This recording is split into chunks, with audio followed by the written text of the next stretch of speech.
Heart attack ஏன் காலையில் நேரத்தில் வந்துட்டு அதிகமாக வருது? காலையில் வந்துட்டு வேகமாக வந்துட்டு நடந்தால் ஹார்ட் அட்டாக் வருங்களா? வாங்க பார்க்கலாம்.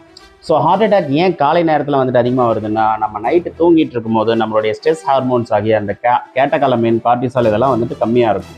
காலையில் எந்திரிச்சிருக்கும் போது வந்துட்டு அதனுடைய லெவல் வந்துட்டு அதிகமாகும்.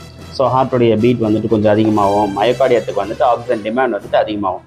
ஸோ அந்த சமயத்தில் ஒரு வேளை வந்துட்டு அவங்களுக்கு ஏற்கனவே வந்துட்டு ஒரு கார்டியாக் ப்ராப்ளம் இருந்து அவங்க டேப்லெட் வந்துட்டு ஒழுங்காக எடுக்காமல் வந்துட்டு டெய்லியும் காலையில் வந்துட்டு வாக்கிங் போகிறது, ரொம்ப ஸ்டெனுவஸாக வந்துட்டு எக்ஸசைஸ் பண்ணுறாங்க, அதிகமாக வந்துட்டு ஜாகிங் அந்த மாதிரி எதாவது பண்ணாங்கன்னா, அந்த நேரத்தில் சம்டைம்ஸ் சிலருக்கு திடீர்னு வந்துட்டு அந்த மயோகார்டியல் ஆக்சிஜன் டிமாண்ட் அதிகமாகிறதுனால அவங்களுக்கு ப்ரீவியஸாக வந்துட்டு ஒரு பிளாக் இருந்துச்சு அப்படின்னா அது அதிகமாகி ஹார்ட் அட்டாக் வந்துட்டு வருவதற்கான வாய்ப்புகள் இருக்குது.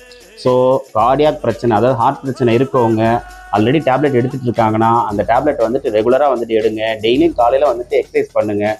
திடீர்னு வந்துட்டு காலையில் வந்துட்டு ரொம்ப ஸ்டெனுவஸாக வந்துட்டு எதையும் வந்துட்டு செய்யாதீங்க. இது வந்துட்டு உங்களுடைய ஃப்ரெண்ட்ஸ் அண்ட் ஃபேமிலிக்கு வந்து ஷேர் பண்ணுங்கள். எதாவது டவுட்ஸ்னால் கமெண்ட் பண்ணுங்கள்.